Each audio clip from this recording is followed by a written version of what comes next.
Yeah, really good game through 6, really through 5. When they come out, they were swinging the backs extremely well early. I thought we minimized and did a good job minimizing innings early. We're able to tie the game up. They make kind of a costly error there with 2 outs, and Richie follows that up with a huge double that gave us the lead there, and you're kind of back in it. And very honestly, a game that felt like we were probably down 10-0 going into that inning. So to grab the lead there in the middle is exactly where you want to be. And then we just couldn't stop them. I mean, that offense was firing on all cylinders today, man. They didn't miss mistakes. They capitalized on stuff, and at the end of the day, just couldn't slow them down enough. These kids fought and scratched and clawed to the very end. Just dug too big of a hole to get ourselves out of there. So, wish we'd have played a little bit better there, but we'll turn our attention to this week and get to work and hopefully play baseball for a couple more weeks. We can get questions directed to Richie. Please raise your hand. Let's start in the back right. You had another one. Just kind of what was working for you at the plate today? I think our hitting coach does a great job of putting a scouting report out there and just committing to our plan. We go into the plate with a plan, and I just executed it. And, when you're doing it for your team, it feels even better. Next one for Richie. In the left, 4th row. On the one where you got tagged out at second, were you disappointed to see Cade not get the wave? Not really. I think in the moment I should have kept my eyes up, rounding second, and it was kind of too late when I looked up and everything happened. But, everything happens for a reason. So, standing in the back right. Hey, Richie, just for you guys to come in the 9th and still put some runs across home base and, try to continue to make this a ball game late, just kind of what does that late effort show about the resiliency that this group has, and how can that benefit you guys in the NCAA tournament? I think we've been incorporating something like, it's always about the finish. And, even though, we lost today, I think the fight kind of showed how much, our team puts into this, baseball team. So I think it is perfect. In the 2nd row on the right. Emily Smart, Tuscaloosa News. Richie, how are you feeling after running into the wall? And what was your reaction to that play? It wasn't as bad. The wall had padding, but I think it was a cool play. Hard hit ball, just got there, and I think it was cool looking at the scoreboard and seeing the little replay. So it was a cool catch. Any more for Richie? If not, one more in the middle.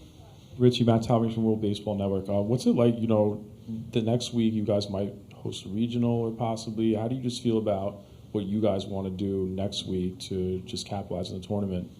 I think no matter what, our team knows what our strengths are, and we know what we have to work on. And if we're, hosting a regional or going somewhere for a regional, it's not going to matter. We're just going to still show up and do what we do. If that's it for Richie. Richie, thanks for your time today. Good luck the rest of the way. Thank you. I have questions for Coach. We'll start in the front row on the left. Hey, Coach, you rally back from 5-1, take the lead. How difficult is it to try to manufacture 2 big rallies in one single game against the defending national champions?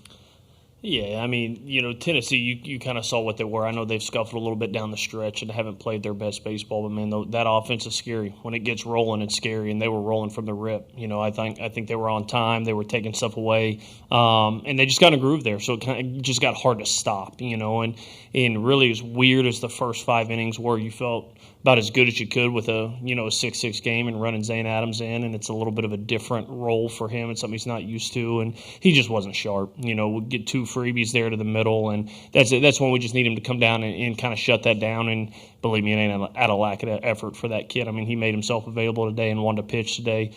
Just didn't have great stuff today, and then that 5 spot happened, and then you saw A.J. Russell really settle in. I mean, report on that, guys. It's very limited right change-ups, and you saw him start to really land that right change a lot, and it's what good arms do. It's a really good heater, and Drew threw a ton of strikes. He was ahead in counts. And once he settled in after that 5 spot, he did what you did. When you get the lead, you gotta stay on the attack and go get those zeros. That's exactly what he did. And we fought and clawed there at the end, but it was just too big of a hole to dig out of. On the left, 4th row. Coach, I know you mentioned yesterday about maybe Riley doing a little bit of angling to get the start today. Ultimately, you guys didn't go in that direction. What went into the thought process there, and specifically with Zane after he didn't come out of the bullpen once all year, and then he's on even shorter rest than Riley would have been. Yeah, I think a lot of that goes into kind of pitch count. A lot of that goes into workload. A lot of that goes into just history, man. Like you look up and I mean, Riley's still coming off of TJ, and he's a max effort arm. It's not like it's 86, 88 and a changeup guy. I mean, it's 98 to 100 and kind of max effort stuff. And so Riley's pitch count got up a little bit higher last week at Florida. Zane, obviously, unfortunately, wasn't in the game near as long at Florida, so just hadn't thrown as many pitches, was a little bit fresher there. We talked to Riley. He played catch yesterday, and I think would have loved to have got out there and gone, but he was like, man, I just feel okay, and I don't feel awesome, and in that point, there's not a shot that I'm going to run that kid out there. That kid's going to make a whole lot of money here in about a month and a half, and we got a lot to play. We need Riley as fresh as he can be this upcoming Friday, and so you saw the same thing. I heard Tony kind of gave an interview yesterday talking about Phillips, and it's like, man, you want to win this, you do, but you also can't put your arms at risk, especially a kid that's poured his heart and soul into Alabama like Riley Quick has, I think even he told me he felt awesome. Man, I want to win this thing as bad as anybody, but I'm not willing to put him at risk to do that. And so Zane felt fresher. He didn't throw near as many pitches last week, felt like he could do it. We wanted Zane to get a clean inning. We weren't going to bring him into the middle of a mess, and we thought that was kind of the window, top of the lineup coming up, who had been really good, and Zaner with a clean inning, see what he got. And like I said, just wasn't awesome today. On the right, on the back. Coach, just what about this team and the resume? Do you think you guys have done enough to host a regional, or what's your thoughts on that?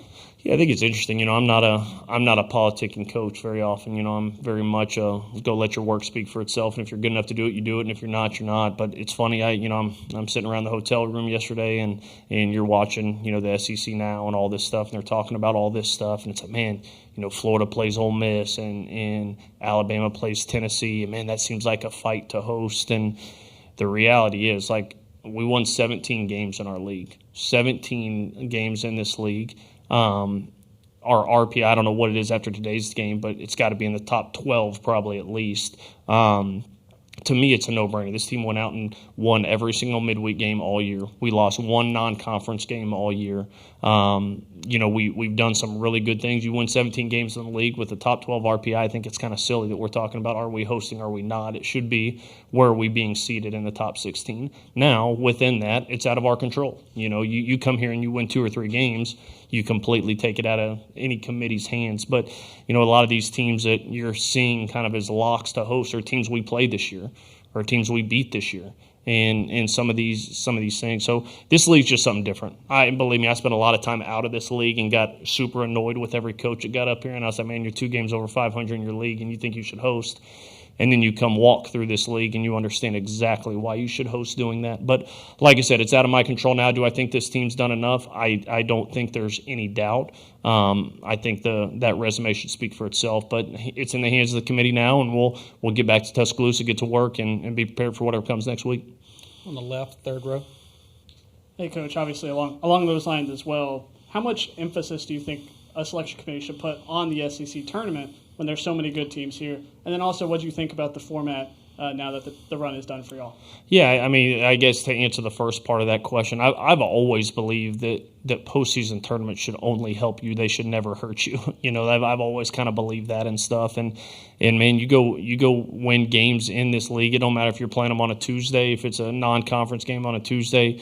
It's just a whole different animal. It is, and it's hard to explain it. And I understand the coaches that get really frustrated from other leagues when they hear us sit up here and talk about that. But, man, it's just something different. We just got done playing 10 Super Regionals. That's exactly what we played, and there's nothing that matches that. There's great players all over the country, no doubt about it. There's great teams in the ACC, in the Big 12, in the Sun Belt. There's great teams everywhere. There's no doubt about that. But there is nothing, not even close to comparing to walking through 10 straight weeks in this league, because you better learn how to take a punch. You better learn how to be resilient. You better learn how to show up every day. And our kids have done that. They've done that. And we lost 1 game all year outside of conference play. Like, that tells you how strong this league is.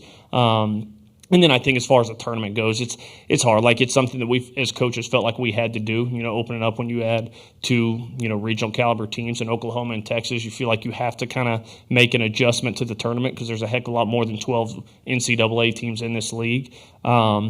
But at the same time, like, man, this tournament was – this is the one when I was sitting in Omaha, Nebraska at the Big Ten tournament, I would finish my game and rush back to the hotel so I could watch the SEC tournament. It was awesome. Like, it was an awesome format. It was a bear to get through, but just such a cool format. So like it or not, that's just kind of the hand we were dealt and what we felt like we needed to do, and I think it's going to be a good thing for the league. First row on the right. We'll start there. Harrison Fan, SEC Unfiltered. Coach, how do you kind of go about preparing, from here until next week? And, well, like you said, not having the cards in your hand, but feeling you guys have done enough. What does that kind of look like from a preparation aspect and a mindset kind of to the team and the players and kind of how they approach the week? Yeah, I mean, we'll have about 10 days till our next game, whether that's at home or whether that's on the road. We got about 10 days. So for me, we'll get home tonight. We'll go back to the hotel, shower, get packed up, and we're only an hour from here. We'll get back to Tuscaloosa tonight, get some rest, and we'll talk as a staff. More than likely, give the boys a day tomorrow. Just let them get their bodies underneath them, let them rest, and then we got to do some things to simulate some stuff. Riley Quickle will need to throw kind of whether it's live hitters, whether it's extended bullpen, whatever that is. We'll do some stuff this weekend, and to me, just get these bodies fresh. At the end of it, whatever comes next, it's how do we play next weekend? Can we get as fresh as possible, as sharp as possible for next weekend? And so we'll sit down as a staff and put that together. We'll find out, I guess, on Sunday if people are coming to us or whether we're heading somewhere. And then we'll see Monday morning what that looks like, and we'll go to work.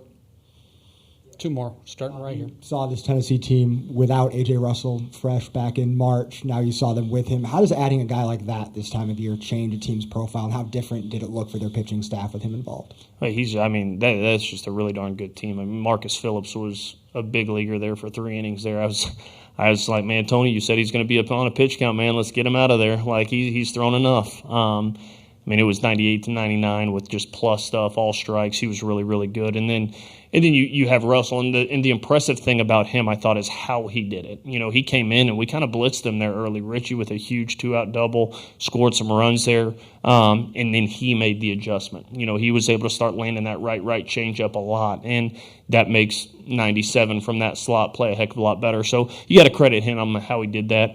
Tony Vitello is one of the best coaches in the country, man. He does such a good job with these guys, and they've had their struggles the last few weeks, and just like for everybody, once you get to Hoover, it's kind of a reset, and it doesn't matter whether you won your last 20 or lost your last 20. Everybody's here, and it's a clean slate, and they came out and played a really good brand of baseball today. Last one in the second row. Skip, how do you feel about Neil's preparation for today, and also working through the 8 relievers that were in dealt after Finateri was pulled? How do you feel that Neil's preparation has been, pretty much everything since the fall?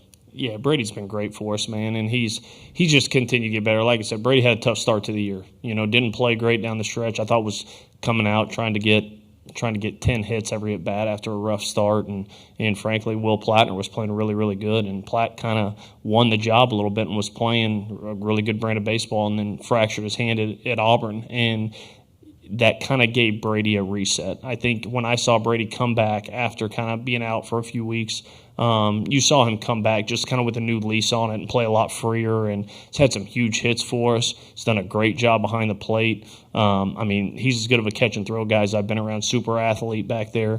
Can play a ton of positions on the field. So Brady's been great for us, and we're going to need both those guys down the stretch. Just Plattner's getting back. He's probably not at 100%. He'll tell you he is. He ain't back quite there yet, but both of those guys are going to be really needed down the stretch here because they're two of our, Platt's one of our toughest kids we got. So it'll be good to get him back and involved in these things, and Brady's doing a good job with that staff.